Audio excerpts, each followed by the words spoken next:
नमस्कार दोस्तों, आपका स्वागत है आपके अपने YouTube चैनल योगा ऑर्बिट पर। आज हम आपको इस वीडियो में यूजीसी नेट जेआरएफ के लिए योग उपनिषद के मोस्ट इम्पोर्टेंट एमसीक्यू कराने वाले। आप इस वीडियो में बने रहें। यदि आपने अभी तक हमारे YouTube चैनल को भी सब्सक्राइब नहीं किया है तो आप सबसे पहले हमारे YouTube चैनल को अवश्य सब्सक्राइब कर लें। यहाँ पर आपको यूजीसी नेट जेआरएफ से संबंधित तैयारी के लिए आप प्ले लिस्ट में जाकर सारी वीडियो देख सकते हैं। वहाँ पर हमारे द्वारा वीडियो डाल दी गई हैं।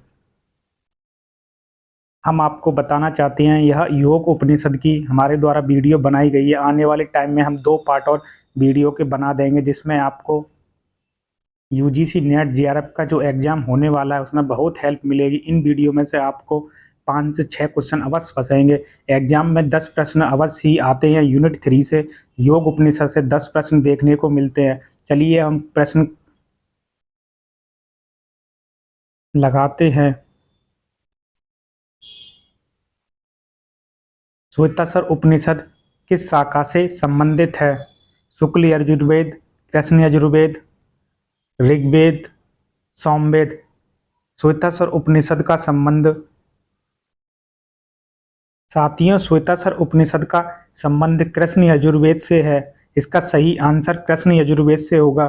शुक्ल यजुर्वेद का संबंध त्रिशिक ब्राह्मण उपनिषद से दिया गया है तथा ऋग्वेद का यहाँ पर नाद बिंदु उपनिषद का संबंध बताया है और सामवेद का योग चूड़ामंडी उपनिषद का संबंध बताया। योग उपनिषद हमारे सिलेबस में 8 उपनिषद दिए गए हैं, जहाँ पर कृष्ण यजुर्वेद में देखें तो ध्यान बिंदु उपनिषद, श्वेताश्वर उपनिषद, योग तत्व उपनिषद, ये सामवेद, ये सारे वेद कृष्ण यजुर्वेद में आते हैं। साथियों, आप इसके अच्छे से नोट्स बना लें।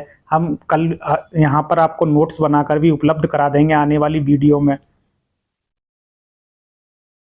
योग कुंडलोपनिषद के किस अध्याय में खेचरी मुद्रा का वर्णन किया गया है? प्रथम अध्याय, द्वितीय अध्याय, तृतीय अध्याय, चतुर्थ अध्याय। इसका सही आंसर द्वितीय अध्याय होगा। यहाँ पर द्वितीय अध्याय में खेचरी मुद्रा का वर्णन किया गया है। हमारे सिलेबस में 3 अध्याय इस योग उपनिषद में बताए गए हैं, जहाँ पर पहले अध्याय में मिताहार, शक्ति चालनी मुद्रा, सरस्वती चालन, प्राणायाम तथा 3 बंद योग के 10 विभिन्न कुंडली जारण का वर्णन किया गया। यहाँ पर पहले अध्याय में इनका वर्णन किया गया है तथा दूसरे अध्याय में खेचरी मुद्रा का वर्णन किया गया है। तीसरे अध्याय में आप देखेंगे साथियों तो यहाँ पर सदगुरु, ब्रह्म की प्राप्ति और मुक्ति के 4 प्रकार का वर्णन किया गया है। खेचरी मुद्रा का दूसरे अध्याय में वर्णन किया गया है। इसका सही आंसर द्वितीय अध्याय होगा। नाद बिंदु उपनिषद में आकार का संबंध है वायु देव से, सूर्य देव से, वरुण देव से, अग्नि देव से। इसमें साथियों आकार का संबंध देखें तो अग्नि देव से बताया गया है। इसका सही आंसर अग्निदेव होगा। साथियों, आकार का संबंध अग्निदेव से यहाँ पर नाद बिंदु उपनिषद में बताया गया है तथा उकार का संबंध वायुदेव से और मकार का संबंध सूर्य देव से बताया गया तथा अर्धमात्रा का संबंध वरुण देव से बताया गया। इसे अच्छे से आप नोट कर लें। एग्जाम में घुमा फिरा के क्वेश्चन इसमें से एक अवश्य ही पूछ लेता है मात्राओं से संबंधित, इसीलिए आप इसे नोट्स बना लें।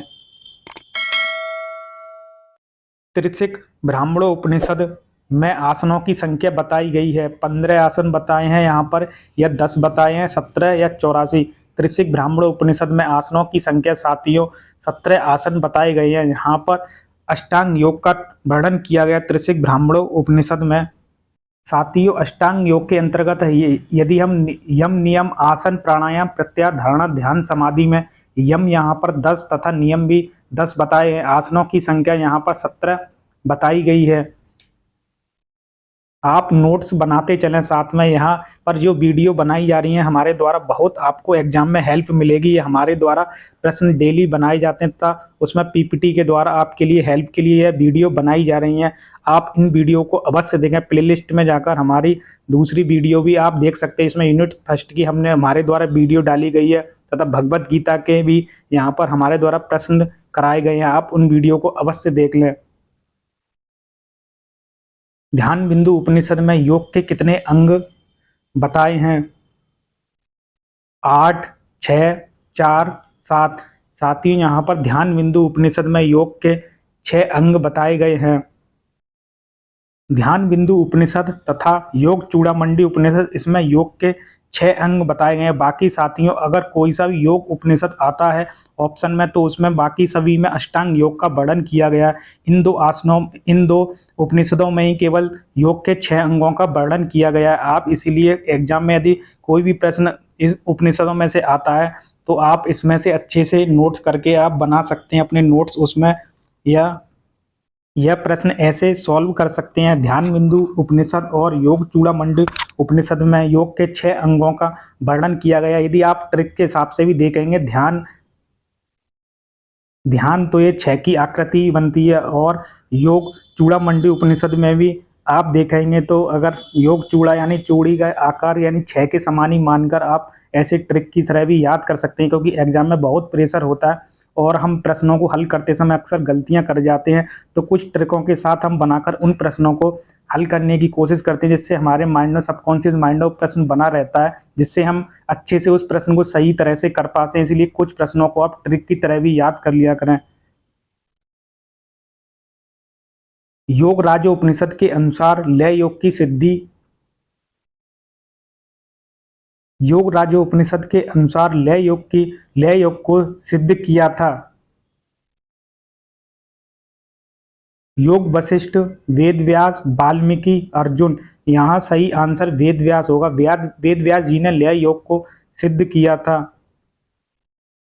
नाद बिंदु उपनिषद के अनुसार नादानुसंधान किस मुद्रा में करना चाहिए? काकी मुद्रा, भुजंगी मुद्रा, वैष्णवी, शक्ति चालनी मुद्रा। यहाँ पर नाद बिंदु उपनिषद में वर्णन किया गया है नादानुसंधान करते समय वैष्णवी मुद्रा तथा सिद्धासन में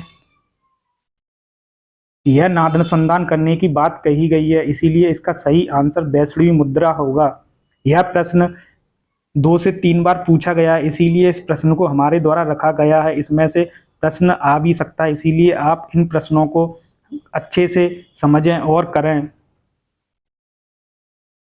योग कुंडलो उपनिषद में किस आसन का वर्णन नहीं है?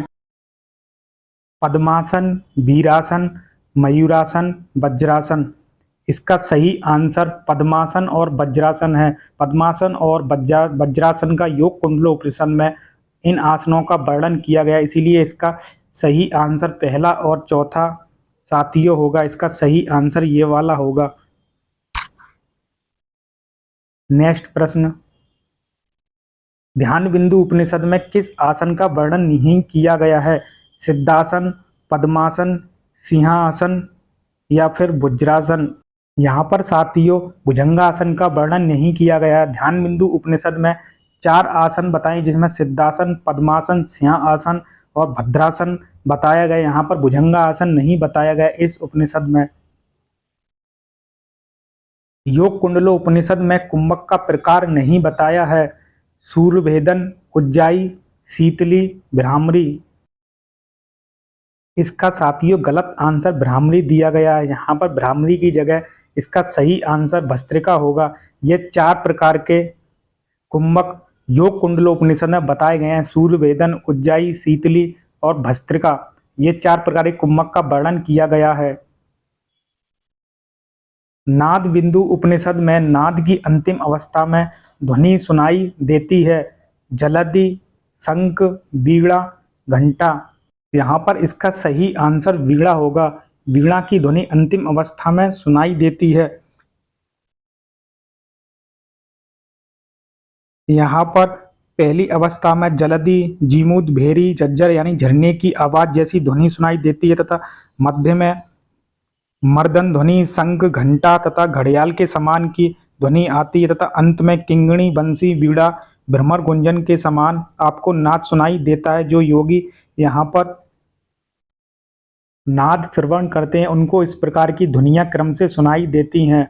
नेक्स्ट प्रश्न, त्रिशिक ब्राह्मणों उपनिषद में धारणा की संख्या है 3, 5, 10, 12। साथियों इसका सही आंसर 5 होगा। त्रिशिक ब्राह्मणों उपनिषद पंच धारणाओं का वर्णन किया गया है। पंच धारणाओं पृथ्वी, जल, अग्नि, वायु, आकाश, ये 5 धारणा का वर्णन है, जिसमें से पहली पृथ्वी धारणा 5 घटी करना चाहिए, तथा दूसरी 10 घटी, तीसरी 15 घटी, चौथी 20 घटी, यानी इन तीनों 5 घटी का समय बढ़ता जाएगा और आकाशीय धारणा यथासंभव जितना आप कर सके उतना करना चाहिए। यहाँ पर आकाशीय धारणा के बारे में बताया गया है। इसमें से भी एक प्रश्न घुमा फिर के पूछ ही लेता है, इसीलिए आप इसको भी नोट कर लें। 1 घड़ी बराबर 24 मिनट के होता है, यानी 5 घड़ी 2 घंटे के बराबर समय होगा। नेक्स्ट प्रश्न, नाद बिंदु उपनिषद में हंस के पैरों की तुलना की है रज तम से, तम सत से, तम रज से, रज सत तम से। यहाँ पर नाद बिंदु उपनिषद में हंस के पैरों की तुलना तम और रज से की गई तथा शरीर को यहाँ पर सतोगुणी बताया है हंस के। नेक्स्ट प्रश्न, योगराज उपनिषद के अनुसार स्वादिष्ठान चक्र में संयम करने से प्राप्ति होती है जगत मुक्ति, संसार भसीभूत, परम प्राप्ति, कैवल्य की प्राप्ति। योगराज उपनिषद के अनुसार स्वादिष्ठान चक्र में संयम करने से यहाँ पर जगत प्रपंच से मुक्ति मिलती है। इसका सही आंसर जगत प्रपंच होगा।